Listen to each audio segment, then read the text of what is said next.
अस्सलाम वालेकुम everyone and welcome back to my YouTube channel. और आज मैं बात करने वाला हूँ सीजो ब्रांड के बारे में। ना सिर्फ ये ब्रांड है, आई थिंक तो कि नया ब्रांड है, इतनी ज़्यादा मैंने रिसर्च नहीं करी है। और आई थिंक तो कि ये पहला या दूसरा फ़ोन लॉन्च किया है, आई थिंक तो कि पहला या दूसरा कोई फ़ोन लॉन्च किया है, पहला आई थिंक तो कि लॉन्च किया है। बिकॉज़ मैं फ़र्स्ट टाइम इस ब्रांड के ऊपर वीडियो बना रहा हूँ। सीजो ब्रांड है ये। तो आओ देखते हैं कि भाई ये सीजो ब्रांड कितना ज़्यादा सीरियस है अपने स्मार्टफोन्स को लेकर। अपना एक नया स्मार्टफोन इसने सीजो ने इंट्रोड्यूस करवा दिया है, जिसका नाम है सीजो नोट बोल रहा हूँ 050। क्या ये इस स्मार्टफोन को लेना चाहिए? बिकॉज ये स्मार्टफोन ये पाकिस्तान का दूसरा ब्रांड है जो हमें 50,000 रुपये के अंदर अंदर curved 3D AMOLED display provide कर रहा है। तो जैसा दिख रहा है वैसा हमेशा हर बार नहीं होता है, ये तो कहावत आपने सुनी होगी। और यहाँ पर भी कुछ ऐसा ही आपको देखने को मिलता है। मेक श्योर इस वीडियो को एंड तक ज़रूर देखना अगर तो आप इस फ़ोन को लेने की सोच रहे हो। आपकी काफ़ी ज़्यादा हेल्प होने वाली है इस वीडियो को देखने के बाद। अगर तो आप इस फ़ोन को लेने की सोच रहे हो तो मेक श्योर वीडियो को एंड तक लाजमी देखना, क्योंकि जैसा दिख रहा है वैसा हरगिज़ नहीं है। मैंने आपको हिंट वीडियो के स्टार्ट में दे दी है। वीडियो पसंद है तो लाइक करके चैनल को लाजमी सब्सक्राइब करना। हम बढ़ते हैं डायरेक्ट वीडियो की तरफ, बात करते हैं सीजो ब्रांड के एक अच्छे स्मार्टफोन है या फिर बुरा फ़ोन है, ये आगे चल के पता चलता है। आ जाओ इस फ़ोन के ऊपर बात करते हैं। सबसे पहले से स्मार्टफोन की प्राइस वाले सेट की बात करूँ भाई, ये स्मार्टफोन एक ही वेरिएंट के साथ लॉन्च हुआ है। 8 GB रैम 256 GB की रोम, जिसकी प्राइस है कि ये रिटेल प्राइस 49,999 मतलब के 50,000 रुपीज़। डिस्काउंट वगैरह जैसे कि नहीं है। ओवरऑल बात करूँ, देखो मैंने आपको स्टार्टिंग में बताया पाकिस्तान का दूसरा ब्रांड है, जो कि ये बहुत कम ऐसे ब्रांड होते हैं जो कर्व डिस्प्ले प्रोवाइड कर रहे हैं एमोलेड, वो भी 50,000 के अंदर अंदर। अगर तो ये स्मार्टफोन मेरे हिसाब से इस स्मार्टफोन की जो परफॉर्मेंस है ओवरऑल स्पेसिफिकेशन है, जितनी मार्केटिंग कर रहा है यहाँ पर अली जफ़र भाई भी, यहाँ पर आप लोग देखा होगा ऐड वगैरह इसके काफ़ी मार्केटिंग इसकी काफ़ी हुई है, मंड की हुई है। कोई कसर मार्केटिंग में नहीं छोड़ी है। क्या होता कि फ़ोन के ऊपर भी थोड़ा बहुत काम कर लेते, कोई कसर ना छोड़ते। बट यहाँ पर काफ़ी कसर ऐसी हैं जो कि इन लोगों ने छोड़ दी हैं, जिसकी वजह से फ़ोन की जो परफॉर्मेंस है वो काफ़ी ज़्यादा डाउन है। सबसे पहले बैक डिज़ाइन देखो यार, नो डाउट काफ़ी अच्छा डिज़ाइन है। अभी इन्फिनिक्स की नोट 50 सीरीज़ नोट 50 भी लॉन्च होने वाला है। थोड़ा बहुत आप कह सकते हो कि इंस्पायर है उससे। ओवरऑल डिज़ाइन नो डाउट भाई काफ़ी अच्छा है। क्लाउडी वेदर कुछ टाइप टेक्सचर लगता है, लाइक वेव टाइप टेक्सचर लगता है। बैक प्लास्टिक और गिलास में कोई फ़र्क आपको देखने को नहीं मिलेगा। बट जब आप फ़ोन को परचेज़ करोगे तो फ़ोन को इन हैंड में लेकर फील करोगे ना, तो इस फ़ोन की जो बैक डिज़ाइन है वो आपको ना ही प्लास्टिक का लगेगा और ना ही गिलास का लगेगा। मतलब समझ ही नहीं आएगा कि क्या फ़ील है, मतलब क्या स्टफ़ है। आई थिंक कि पॉलीकार्बोनेट स्टफ़ है। बैक और फ्रंट दोनों से ये स्मार्टफोन कर्व है, जिसकी वजह से in hand feel no doubt भाई जो आती है वो काफ़ी अच्छी आती है। वेव टाइप मैंने आपको बताया टेक्सचर है। साइड फ्रेम भी यहाँ पर आपको मैट फिनिश का देखने को मिलता है। मेरा स्मार्टफोन कंपनी से बहुत ज़्यादा गिला रहता है कि यार साइड फ्रेम एलुमिनियम का होता है और वो ग्लॉसी लुक के साथ आता है, तो मैट फिनिश में होता है, तो क्या ही बात होती है।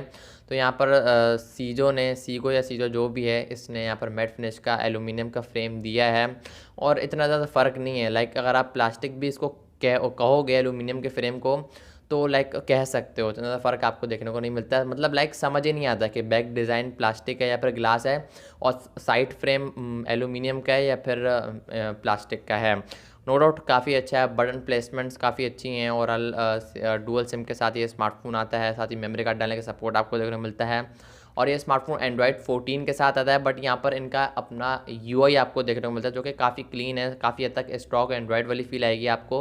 बट यहाँ पर कोई भी अपडेट को मेंशन नहीं किया गया। तो अगर आप एक लॉन्ग टर्म स्मार्टफोन को यूज़ करना चाहते हो तो yes definitely this phone is not for you. यहाँ पर अमेजिंग चीज़ यहाँ पर ये है कि यहाँ पर इसके बैक पर आपको एक लाइट देखने को मिलेगी, जो कि मुख्तलिफ कलर्स में, डिफरेंट कलर्स में ये ब्लिंक करती है। तो इसे आपको अपने हिसाब से कस्टमाइज़ भी कर सकते हो। फ्रंट लाइट की अगर मैं बात करूँ, डायरेक्ट जो नोटिफिकेशन लाइट होती है उसको आप अपने हिसाब से कस्टमाइज़ भी कर सकते हो। इस फ़ोन के अंदर वो ऑप्शन दिया गया है। बैक लाइट अलग है, बैक की फ्लैश लाइट अलग है और जो ब्लिंक वाली लाइट है वो अलग है। बैक पे 2 लाइटें आपको देखने को मिलेंगी और फ्रंट पे जो नोटिफिकेशन लाइट होती है इसमें आपको कस्टमाइज़ का ऑप्शन भी देखने को मिलता है। तो it's up to you.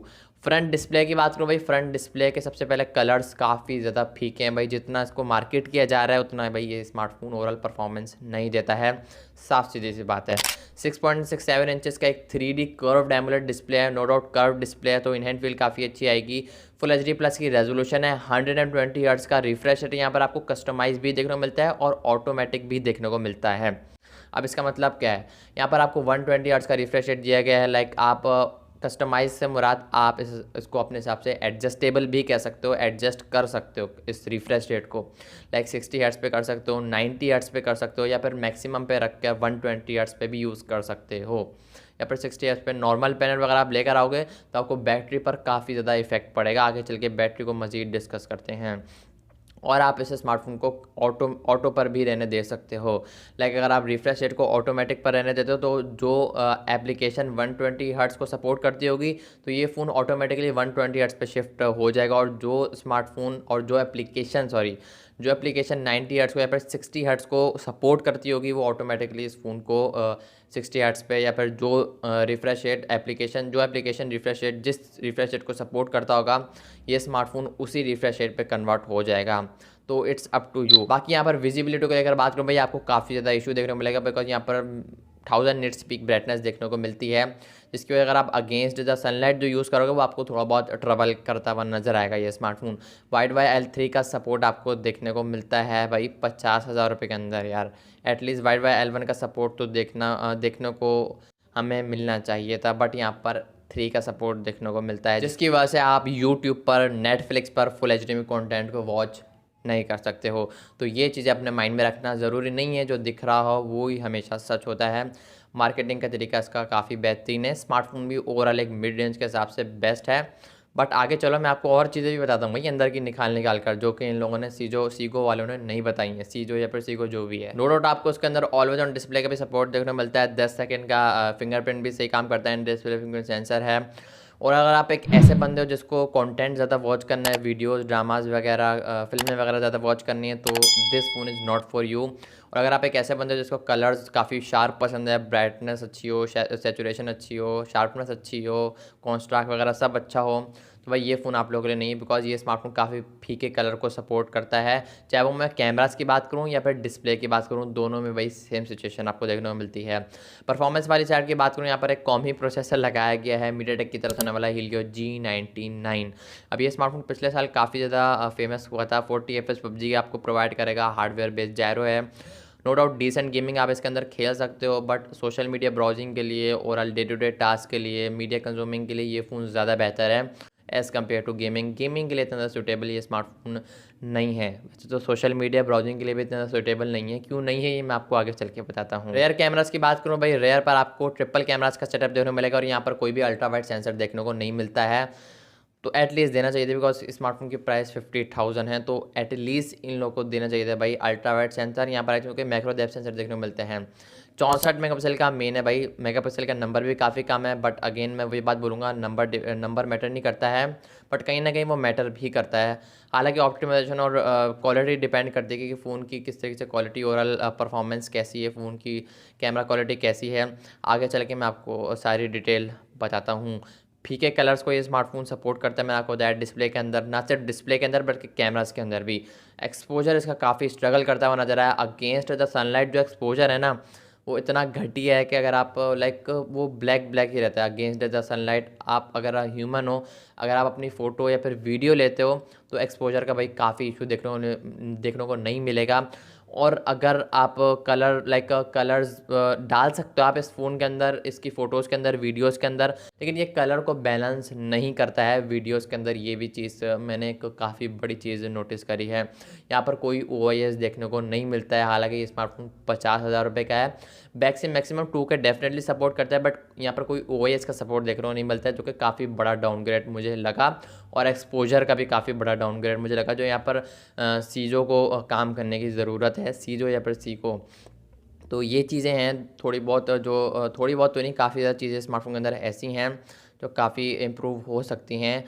Price भी उनमें से एक है, लाइक इम्प्रूव हो सकती है। इस स्मार्टफोन की प्राइस काफ़ी ज़्यादा है, आगे चल के मज़ीद डिटेल बताता हूँ आप लोगों को। पोर्ट्रेट्स के अंदर इस स्मार्टफोन का जो एज डिटेक्शन है ना बहुत बेकार है भाई। फ्रंट कैमरा की बात करूँ, फ्रंट पे आपको 32 मेगापिक्सल का एक सेल्फी शूटर देखने को मिलेगा। फ्रंट से भी आप 2K तक मैक्सिमम शूट कर सकते हो।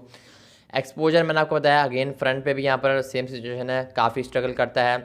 हाँ, फ्रंट वीडियो में जूम काफ़ी आप कर सकते हो, जूमिंग का ऑप्शन देखने को मिलता है, तो ये चीज़ मुझे काफ़ी पसंद आई।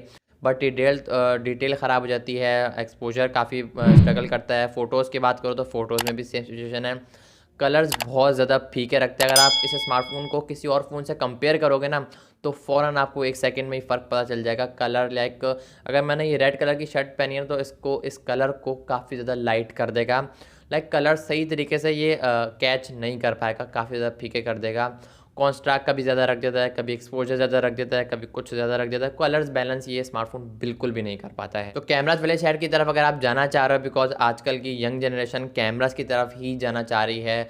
लाइक इसे ये इंडस्ट्री बढ़, ये कोई व्लॉगिंग कर रहा है, कोई यूट्यूब पे आ रहा है, तो लाइक आप समझ सकते हो फिर लोगों को कैमराज के लिए भाई काफ़ी अच्छे अच्छे फ़ोन चाहिए होते हैं। तो ये इंडस्ट्री बढ़ रही है, सो डेट्स वाई कंपनी को भी चाहिए कि फ़ोन के कैमरा के ऊपर भाई काफ़ी ज़्यादा काम करें। और यहाँ पर सीगो जो भी है, इनको भाई काफ़ी ज़्यादा ज़रूरत है कैमरास के अंदर काम करने की और डिस्प्ले के अंदर काम करने की। कर्व्ड एमोलेड डिस्प्ले दी है, बेहतरीन चीज़ है, बट कलर्स बहुत फीके रखता है। फुल एचडी में कंटेंट को वॉच नहीं कर सकते हो। तो ये चीज़ें हैं जो इम्प्रूव करनी चाहिए। बाकी परफॉर्मेंस भी इम्प्रूव हो सकती है, बट अगर ये लोग परफॉर्मेंस इम्प्रूव ना भी करें, ये कैमराज और डिस्प्ले में काफ़ी अच्छा कर लें, तो परफॉर्मेंस इम्प्रूव करने की ज़रूरत नहीं पड़ेगी। परफॉर्मेंस में इतना ज़्यादा लोगों को ट्रबल नहीं होता है, बट इतने लोगों ने बट ज़्यादातर जो आजकल की जनरेशन है, मैंने आपको बताया, वो कैमराज की तरफ भी जाना चाह रही है। बीच में आया था गेमिंग का एक ट्रेंड उठा था, तो उस टाइम पे परफॉर्मेंस ज़्यादा चाहिए थी, बट अब कैमरास की तरफ लोग जाना चाह रहे हैं। तो डेट्स वाई कंपनीज़ को चाहिए, ये नहीं कहा हर कंपनी का मैं बोल रहा हूँ, तो उनको काम करने की ज़रूरत है। और हम लोग को बेवकूफ़ बनाया जा रहा है और हम लोग फ़ोन को परचेस करे जा रहे हैं। इस स्मार्टफोन की जो प्राइस है वो मैंने आपको बताया 8 GB रैम 256 GB की रोम है, और प्राइस स्मार्टफोन की 50,000 है। अगर तो ये स्मार्टफोन अंडर 40,000 लॉन्च होता, तो कहीं ना कहीं ये स्मार्टफोन एक डेफिनेटली वर्थ इट होता। बट यहाँ पर इस स्मार्टफोन की जो प्राइस है वो 50,000 रुपये है, तो मैं इस स्मार्टफोन को कतई रिकमेंड नहीं करूँगा, किसी भी सूरत में नहीं करूँगा। बाकी it's up to you what you choose. बाकी 5000 mAh की बैटरी है, सी टाइप की चार्जिंग है, type C to type C, तो थोड़ा फास्ट चार्ज करेगी। 33 वाट की चार्जिंग आपको देखने को मिल जाती है, और तकरीबन 1.5 घंटा लेगा ये स्मार्टफोन फुल चार्ज होने में। बैटरी बैकअप की बात करूँ तो ये डिपेंड करता है आपके रिफ्रेश रेट पर। अगर आप 120 हर्ट्ज़ पे रख कर स्मार्टफोन को यूज़ करते हो तो बैटरी बैकअप आपको डेफिनेटली 5-6 घंटे से ऊपर का नहीं मिलेगा। अगर आप मिनिमम पर रख कर लाइक 60 हर्ट्ज़ पे या फिर 90 हर्ट्ज़ पे रख के यूज़ करते हो तो 1 दिन 1.5 दिन आपका तकरीबन ये स्मार्टफोन निकाल ही लेगा, 1 दिन निकाल ही लेगा ये स्मार्टफोन। ओवरऑल कंक्लूजन की बात करूँ भाई, इस स्मार्टफोन के अंदर काफ़ी ज़्यादा इंप्रूवमेंट की ज़रूरत है। बैक डिज़ाइन अच्छा डिज़ाइन किया है, और फ्रंट डिस्प्ले के अंदर काफ़ी चीज़ें मिसिंग है। कलर्स जो सपोर्ट दिया है WideWire L3 का, इसकी वजह से हम कंटेंट को फुल एचडी में वॉच नहीं कर सकते हो, ये काफ़ी बड़ी चीज़ है। और दूसरी चीज़ कैमराज है, काफ़ी इम्प्रूव करने की ज़रूरत स्टिल है। कैमराज के अंदर भाई काफ़ी चीज़ों की इम्प्रूव करने की ज़रूरत है। कैमराज बिल्कुल भी अच्छे नहीं है इस स्मार्टफोन के। ओवरऑल मैं इस फ़ोन को रिकमेंड नहीं करूँगा। अगर तो ये स्मार्टफोन अंडर 40,000 लॉन्च होता है तो येस डेफिनेटली एक अच्छा ऑप्शन हो सकता था। तब भी और भी बहुत सारे ऑप्शन आते हैं, लेकिन हो सकता था, बट अभी तो बिल्कुल नहीं है। आई होप कि आपको आज की वीडियो पसंद, तो वीडियो को लाइक करके चैनल को लाजमी सब्सक्राइब करना। मैं मिलूंगा आप लोगों से नेक्स्ट वीडियो के साथ, फ़ोन के रिव्यू के साथ, किसी और अपकमिंग फ़ोन के साथ। तब तक के लिए अल्लाह हाफिज़।